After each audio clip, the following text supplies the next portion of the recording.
Hello বন্ধুরা, আজকের blog আপনাদেরকে আমি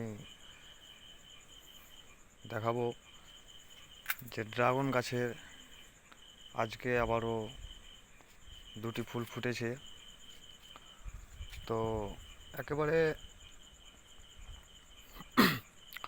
ফুলগুলো খুব সৌন্দর্য দেখার মতো, এবং এই ফুলগুলোকে একেবারে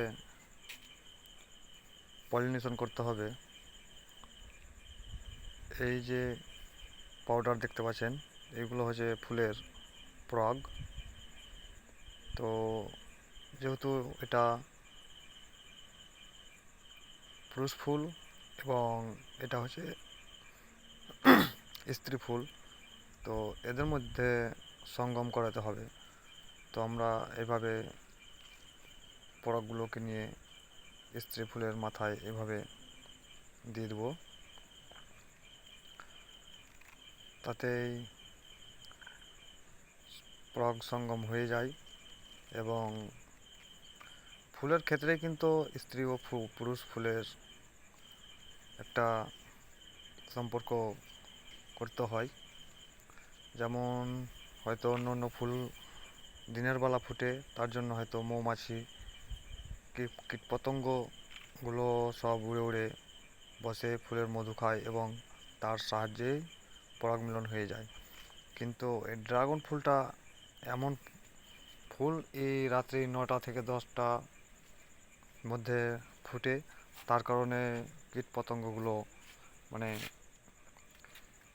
সব আপনা আপনা বাসায় চলে গেছে। তার জন্য এটাকে আমরা নিজের হাতে দাঁড়াতে পরাগ সংযোগ করাবো, এটাও আমি করে দেব এইভাবে। বন্ধুরা, আজকার ব্লগটি কেমন লাগলো, কে কোনখান থেকে দেখছেন অবশ্যই কমেন্টের মাধ্যমে জানাবেন। এবং চ্যানেলে যদি আপনারা নতুন থাকেন অবশ্যই আমার চ্যানেলটিকে ফলো করে পাশে থাকবেন। এইভাবে পরাগ সংযোগ হয়ে গেল। তো আজকে এই দুটাই ফুল, এবং আর একটি ফুটার মতো, ওটা কাল পরশুর মধ্যে ফুটে যাবে। এবং এখানে একটি ড্রাগন ফ্রুটও মানে পেকে আছে, তো কালকের মধ্যে হয়তো এটা পেরে নেব। তো বন্ধুরা, আজকে এখানতেই শেষ করলাম।